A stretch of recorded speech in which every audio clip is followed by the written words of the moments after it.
네, 반갑습니다. 반갑습니다. 제가 지난주에 줌으로 예배를 드리면서 마이크를 켜지 않고 얘기를 어, 종종 했던 것 같은데 이번 주에는 그런 일이 없도록 한번 열심히 해보겠습니다. 오늘 또 지금 제가 줌을 한번 확인해 보니까 우리 많은 선생님들과 우리 학생들이 네, 카메라를 꺼놓고 계신데요. 제가 여러분들의 그 멋지고 아름다운 모습을 볼 수 없는 이 상황이 마치 설교하러 올라갔는데 얼굴을 볼 수 없게 다들 엎드려 있는 그런 느낌인 것 같습니다. 그래서 제가 간곡히 요청을 하나 드리겠습니다. 카메라를 켜실 수 있는 상황에 계신 우리 선생님들과 학생분들은 카메라를 켜주시면 감사하겠습니다. 우리 선생님들과 학생들의 그 사랑스러운 얼굴이요 너무 보고 싶습니다. 가능한 분들은 꼭 카메라를 켜주시면 감사하겠습니다. 어유, 많이들 켜주시네요. 감사합니다. 네. 오늘도 동일하게 힘차게 선포하며 나아가겠습니다. 자, 각자의 자리에서 함께 선포하겠습니다. 하나님, 인성이는 하나님의 존귀한 자녀입니다. 한 번 더 큰 소리로 선포하겠습니다. 하나님, 인성이는 하나님의 존귀한 자녀입니다. 네, 감사합니다. 제가 입모양을 다 보고 있습니다. 감사합니다. 우리가 계속해서 선포하며 나아가는 것처럼 우리는 하나님의 존귀한 자녀입니다. 계속해서 보내신 이곳에서 살아갈 때에 분명한 정체성을 놓치지 않고 담대히 나아가는 우리 모든 고등부 지체들 되기를 바랍니다. 이제 하나님의 말씀을 함께 살펴볼 텐데요.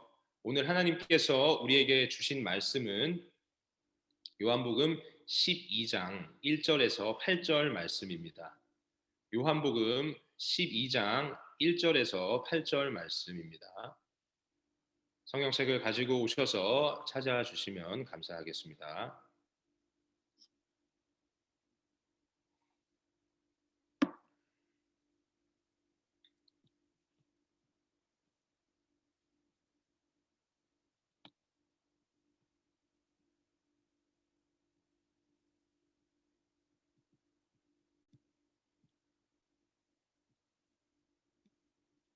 네, 우리 함께 말씀을 읽을 텐데요. 저부터 한 절씩 읽고 마지막 절은 한 목소리로 함께 읽도록 하겠습니다.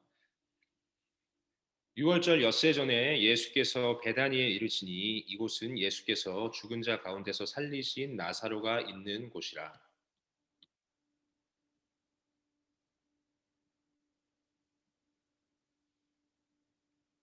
마리아는 지극히 비싼 향유 곧 순전한 나드 한 근을 가져다가 예수의 발에 붓고 자기 머리털로 그의 발을 닦으니 향유 냄새가 지대에 가득하더라.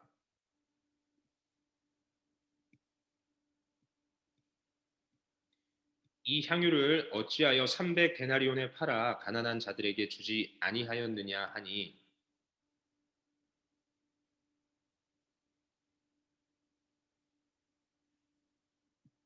예수께서 이르시되 그를 가만두어 나의 장래할 날을 위하여 그것을 간직하게 하라. 가난한 자들은 항상 너희와 함께 있거니와 나는 항상 있지 아니하리라 하시니라. 아멘.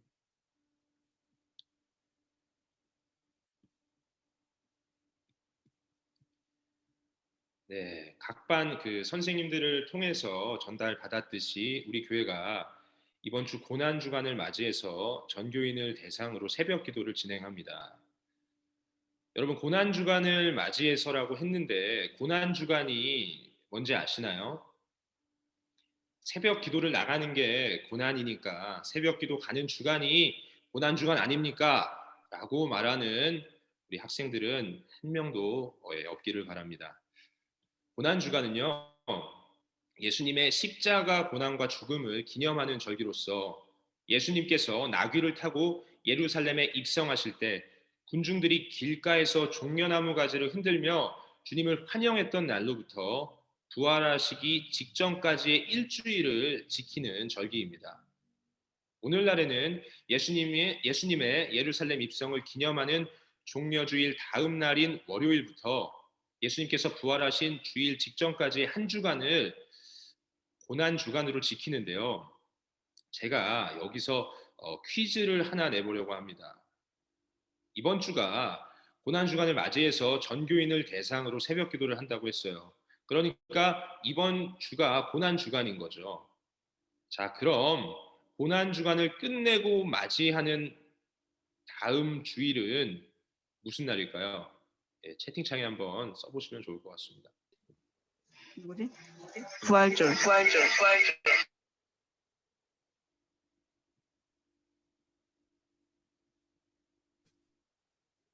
네, 잠시만요. 제가 확인해 보겠습니다. 그렇죠, 맞습니다. 예, 부활절입니다. 근데요, 사실 이거는 초등부, 중등부 수준의 문제잖아요. 그렇죠? 진짜 문제는 이제 나갈 거예요. 그렇다면 고난 주간의 시작이라고 할 수 있는 오늘은 무슨 날일까요? 앞서 한 이야기들을 잘 들었으면 답을 맞출 수 있어요. 땡땡 주일입니다. 예, 무슨 주일일까요? 아유, 생각보다 금방 답을 맞추네요. 맞습니다. 오늘은 예수님의 예루살렘 입성을 기념하는 종려 주일입니다. 그리고 오늘 우리가 읽은 본문은 예수님께서 십자가 고난을 위해서 예루살렘에 입성하신 종려주일 전날에 있었던 이야기입니다. 예수님께서는 십자가 고난을 며칠 남겨두지 않은 시점에서 베단이라는 동네에 방문하셨죠. 여러분, 이 베다니가 어떤 동네인지 아시나요? 오늘 본문의 1절을 보면요, 이렇게 기록되어 있습니다. 6월절 엿새 전에 예수께서 베다니에 이르시니 이곳은 예수께서 죽은 자 가운데서 살리신 나사로가 있는 곳이라. 우리가 읽은 본문의 앞장인 11장을 보면요, 우리가 잘 아는 이야기가 나옵니다. 바로 예수님께서 죽은 나사로를 살리신 이야기가 나오죠. 그리고 이 죽은 나사로를 살리신 동네가 바로 베다니입니다. 예수님께서는 죽은 나사로를 살리신 그곳을 다시 방문하신 거죠. 죽은 자를 살리신 분이 다시 그 기적의 장소를 방문하셨으니 어땠을까요? 거기서는요, 예수님을 위해서 잔치가 벌어집니다. 기적을 일으키신 예수님을 위한 잔치가 벌어졌고, 기적의 산 증인인 죽었다 살아난 나사로 역시 그 자리에 있었습니다. 여러분, 이곳의 분위기가 어땠을까요? 오늘 본문의 분위기가 어땠을까요? 조용하고 잔잔했을까요? 그렇죠. 네, 우리 이나가 절레절레 고개를 흔드는 것처럼 그런 잔치가 어디 있습니까? 여러분, 친구 생일 잔치만 가도 난리 나잖아요. 맛있는 거 먹고 코인 노래방 가서 노래도 부르고 그러잖아요. 우리가 친구 생일 잔치만 가도 그런데 하물며 죽은 자를 살리신 예수님과 죽음에서 살아난 당사자가 함께하는 그 잔치는 어땠겠습니까? 난리 났겠죠. 엄청나게 분위기 좋았을 거예요. 신났을 겁니다. 근데 갑자기 이 잔치 자리에서 놀랄 만한 일이 벌어집니다. 무슨 일이었죠? 나사로의 누이 마리아가 자신의 향유를 가져와서 예수님의 발에 부었습니다. 분위기 좋았을 거라고 예상이 되는 그 잔치가 어떻게 되었을까요? 다들 정말로 깜짝 놀랐을 겁니다. 잔치의 자리에서 갑자기 향유를 예수님의 발에 부어버렸으니 깜짝 놀랐을 거예요. 그리고 잔치에 참여한 이들이 진짜 깜짝 놀랐을 이유가 한 가지 더 있는데요. 그게 뭐냐면 마리아가 부은 이 향유의 값어치가 지금 시대의 금액으로 환산해서 표현하자면 대략 한 3천만 원 정도 되는 어마어마한 금액이었다는 겁니다. 지금 나사로의 누이 마리아가 예수님을 위한 잔치의 자리에서 진짜 말도 안 되는 행동을 한 거죠.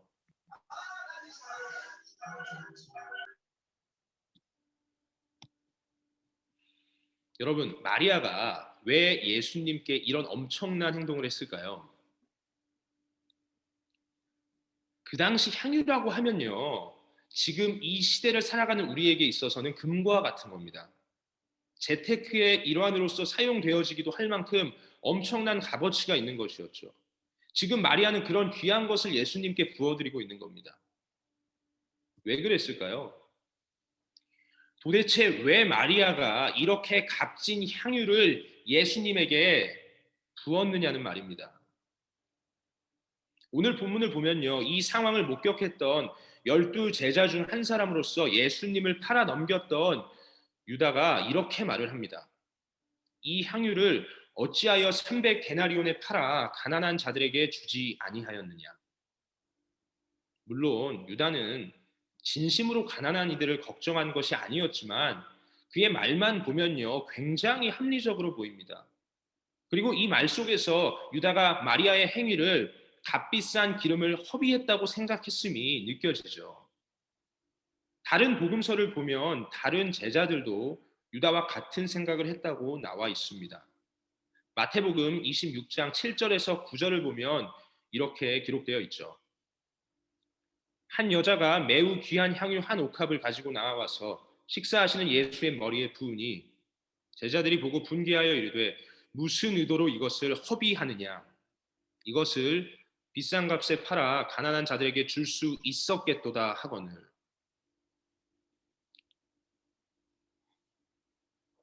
예수님의 다른 제자들마저 마리아의 행동이 값비싼 향유를 허비하는 행동이었다고 생각한 거죠.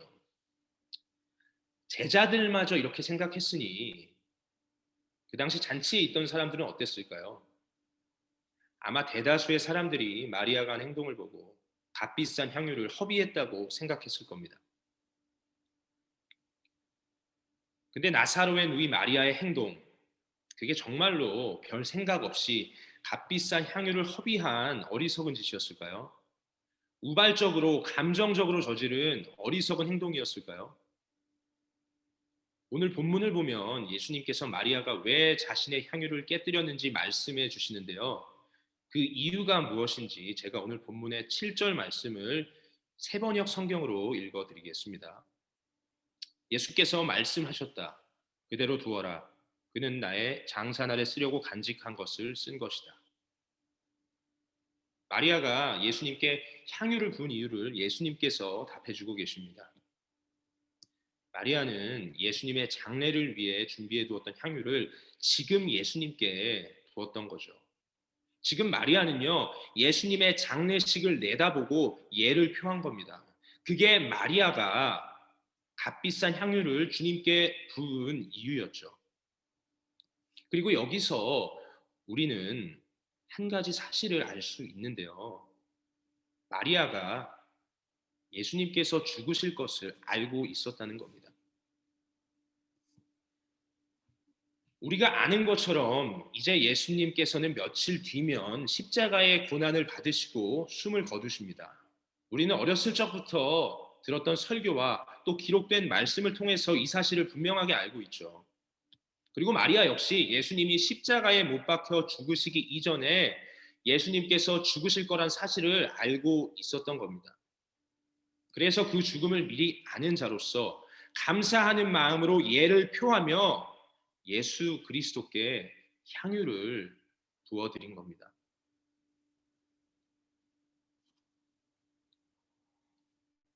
여러분, 마리아가 향유를 주님께 부어드리기 이전에 예수님께서 마리아의 오라버니 나사로를 죽음 가운데서 살리시기 이전에 예수님께서는요, 또 다른 나사로의 누이 마르다에게 이렇게 말씀하셨습니다. 나는 부활이요 생명이니 나를 믿는 자는 죽어도 살겠고 무릇 살아서 나를 믿는 자는 영원히 죽지 아니하리니. 사랑하는 여러분, 마리아는요, 분명하게 알고 있었던 겁니다. 예수님께서 누이 마르다에게 말씀하셨던 예수님의 부활, 생명 메시지를 마리아 역시 알았던 거고요. 죽은 나사로를 살리신 기적을 바라보고 지나오면서 자신의 오라버니 나사로에게 생명을 주신 예수 그리스도가 자신에게도 생명을 주시는 분임을 분명히 알았던 겁니다. 앞으로 다가올 예수님의 죽음이 자신을 위한 것임을 마리아는 분명히 알았던 겁니다. 그래서 마리아는 감사하는 마음으로 예를 표하며 자신의 향유 옥합을, 그 귀한 향유 옥합을 깨뜨린 겁니다. 자신에게 영원한 생명을 허락하시기 위해서 십자가로 향하시는 예수 그리스도의 그 놀라운 사랑을 마리아는 분명히 알았기에 수천만 원의 가치가 있는 향유 옥합을 깨뜨리고 향유를 예수님의 발에 붓고 자신의 머리카락으로 그 발을요 닦아드린 겁니다. 그리고 그 깨뜨린 향유로 인해서 그 잔치 자리는 향기로운 향유 냄새로 가득 찼죠. 여러분, 오늘 본문의 이야기를 짧게나마 여러분들과 나누어 봤는데요. 어떠신가요? 어디에 집중이 되시고 어떤 생각이 드십니까? 저는요, 예전에 이 이야기를 처음 들었을 때 마리아와 향유에 집중을 했습니다. 와, 3천만 원을 한 방에, 와, 마리아, 와, 쩐다. 이렇게 생각을 했어요. 맞습니다, 여러분. 값비싼 향유를 예수님께 쏟은 마리아, 대단하죠. 참 귀하죠. 맞아요. 오늘 본문은 정말로 귀한 마리아의 모습이 나타납니다. 마리아의 귀한 헌신이 나타납니다. 300데나리온이나 하는 값비싼 향유를 예수님을 위해서 깨뜨린 귀한 헌신의 모습이 나타나죠. 그래서 이 본문을 가지고 설교하는 분들을 보면 마리아에게 집중하며 이렇게 이야기하기도 합니다. 마리아처럼 헌신하세요. 마리아처럼 주님께 바치세요. 마리아처럼 시간을 또 재물을 주님께 드리세요. 근데 여러분, 우리가 말씀을 잠잠히 다시 한번 보면요. 우리가 살펴본 본문의 핵심은 마리아도 아니고요. 마리아처럼 헌신하라는 이야기도 아닙니다. 그럼 뭘까요?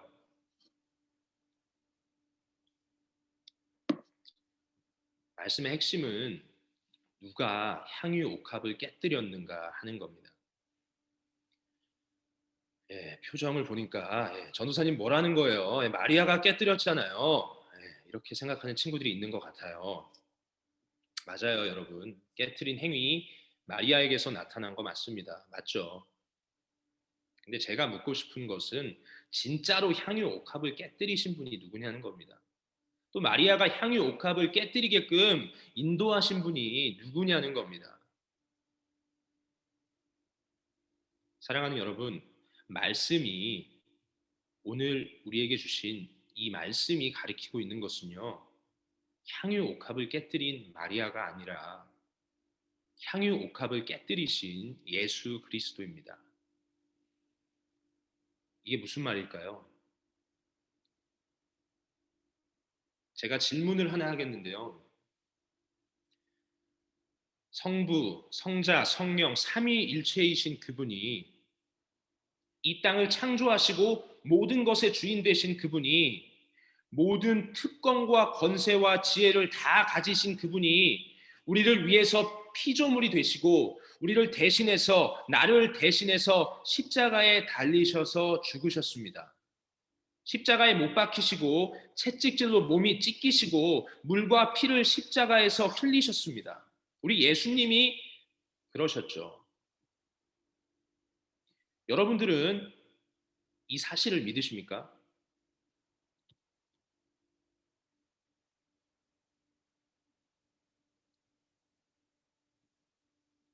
제가 확인을 할 수는 없죠. 소리가 안 들려서 믿으신다고 대답했으리라 생각합니다. 그렇다면요, 여러분, 정말로 깨뜨려진 향유 옥합이 뭘까요? 정말로 쏟아진 향유가 뭘까요? 우리를 대신해서, 나를 대신해서 십자가에 달리신 예수 그리스도의 찢기신 손과 발과 모든 육체가 깨뜨려진 옥합이고요. 예수님께서 십자가에서 흘리신 모든 물과 피가 쏟아진 향유인 겁니다. 진정으로 향유 옥합을 깨뜨리신 분은 예수 그리스도라는 말입니다. 그리고 향유 옥합을 깨뜨리신 예수 그리스도가 진정으로 마음 가운데 들어왔기 때문에, 그 주님의 사랑이 마음 가운데 진정으로 느껴졌기 때문에 마리아가 자신의 향유 옥합을 깨뜨릴 수 있었던 겁니다. 사랑하는 여러분, 마리아처럼 헌신하십시오. 마리아처럼 주님께 바치십시오. 시간과 재물을 마리아처럼 주님께 드리십시오. 오늘 이 시간 이런 말 하지 않겠습니다. 우리는 마리아처럼 헌신 못합니다. 마리아처럼 주님께 못 드립니다. 그리고 마리아 역시 우리보다 더 나은 인간이어서 예수님께 헌신하고 드릴 수 있었던 거 결코 아닙니다. 그럼 뭐예요? 예수 그리스도께서 하신 거죠. 예수 그리스도께서 깨뜨리신 겁니다. 그러니 내가 가진 가장 귀한 것, 내가 놓지 못하고 있는 것, 내 의지로 주께 드리고 헌신하는 데 집중하지 마시고 십자가에서 자신을 깨뜨리신 예수님께 집중하시길 바랍니다. 예수 그리스도의 십자가에 집중하는 이번 한 주 고난주간이 되시기를 간절히 바랍니다. 예수 그리스도의 십자가 사랑에 집중하고 기도하며 그 사랑이 나에게 전 인격적으로 느껴졌을 때 우리는 감격하지 않을 수 없고요. 내가 움켜쥐고 있는 향유 옥합, 주님을 위해서 깨뜨릴 수 있는 겁니다. 사랑하는 여러분, 우리에게 십자가의 사랑이 전 인격적으로 느껴졌을 때 향유 옥합을 깨뜨린 마리아처럼 우리 역시 삶을 깨뜨려 주님께 드릴 수 있다는 사실을 믿으시고 기억하시길 바랍니다.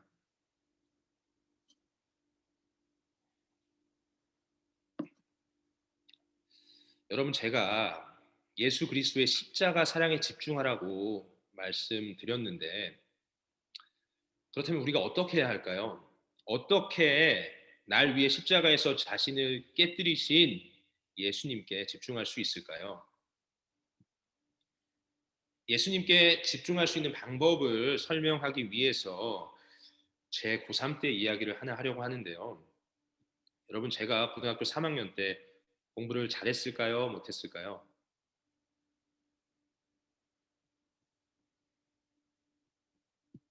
네, 예상하신 대로 잘하지 못했습니다. 그리고 단순히 잘하지 못하는 정도가 아니라 그냥 공부가 무지하게 안 됐습니다. 뭐 효과가 있다는 이 방법, 저 방법 다 해봐도 공부가 안 되는 거예요. 공부하려고 앉기만 하면 그렇게 하기 싫던 방 청소가 하고 싶고, 쳐다도 안 보던 먼지 쌓인 졸업 앨범이 막 갑자기 보고 싶고, 별게 다 하고 싶더라고요. 그 당시 정말로 공부가 잘 되지 않아서 답답했습니다. 근데 그러다가요, 제가 책 한 권을 선물 받았습니다. 무슨 책이었냐면요, 공부법을 알려주는 책이었습니다. 책 제목이 다니엘 학습법이었어요. 다니엘 학습법이라는 말이 생소하실 수도 있는데, 이게 뭐냐면 간략하게 말해서 새벽 시간을 적극적으로 활용하는 학습법이었습니다. 고3 시절 이 방법 저 방법 다 해봐도 공부가 잘 안 되던 저는 이 책을 읽고 책에 나온 대로 새벽 시간을 적극적으로 활용했습니다. 10시쯤 잠을 청하고 4시쯤 일어나서 등교하기 전까지 공부를 했죠. 어땠을까요? 저에게는요, 굉장히 효과가 있는 학습법이었습니다. 4시라는 시간, 이 새벽 시간은요, 뭐 배가 출출하지도 않았고, 거실의 TV 소리, 가족들의 대화 소리를 비롯한 여러 소리들이 전혀 없었고, 아주 고요했기 때문에 저는 온전히 공부에 집중할 수 있었습니다. 새벽이라는 시간이 참 집중하기 좋더라고요. 여러분, 제가 이 이야기를 왜 하고 있을까요? 우리가 무언가에 집중하기에 있어서 정말로 좋은 시간이 새벽 시간이라는 걸 알려드리기 위해서입니다. 하나님께 집중하기 정말로 좋은 시간이 새벽 시간이라는 걸 여러분들에게 알려드리기 위해서입니다. 새벽이라는 시간이 우리가 온전히 하나님께 집중할 수 있는 정말로 좋은 시간이라는 거죠. 그리고 그 시간에 기도의 자리에 나와서 찬양하고 말씀 듣고 기도하는 자리는 우리가 예수님께 집중할 수 있는 최고의 자리입니다. 그러니까 여러분, 선생님들을 통해서 전달받은 고난주간 새벽 기도에 남의 일이라고 생각하지 마시고 함께 동참하시길 부탁드립니다. 주님의 십자가 고난과 죽음을 기념하는 절기인 이 고난 주간에 새벽 기도에 나와서 주님께 집중해 보시기를 바랍니다. 그 자리에 나와서 나를 대신하여 십자가에 달리신 예수님의 사랑이, 십자가의 사랑이 전 인격적으로 느껴지게 해달라고 간절히 기도하시기를 바랍니다. 여러분, 우리 주님은요, 우리에게 분명히 말씀하셨습니다. 구하라, 그리하면 너희에게 줄 것이요, 찾으라, 그리하면 찾아낼 것이요, 문을 두드리라, 그리하면 너희에게 열릴 것이니, 이렇게 말씀하셨습니다. 우리가 이 사실을 믿으며 이 고난주간을 새벽 기도의 자리에 나와서 주님께 집중하며 십자가의 사랑이 전 인격적으로 느껴지게 해달라고 기도로 구하길 원합니다.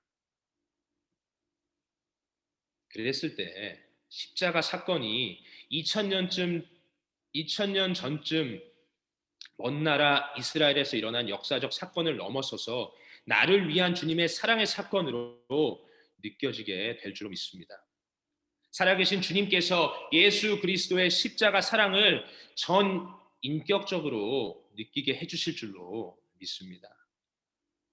그리고 우리가 주님께 집중하며 기도하며 이 십자가 사랑을 전 인격적으로 느끼게 될 때 우리를 위해 향유 옥합을 깨뜨리신 예수님을 만나게 될 때 우리의 인생 가운데 놀라운 변화가 일어날 겁니다. 내가 가지고 있는 향유 옥합을 깨뜨리는 놀라운 변화가 삶 가운데 일어날 겁니다.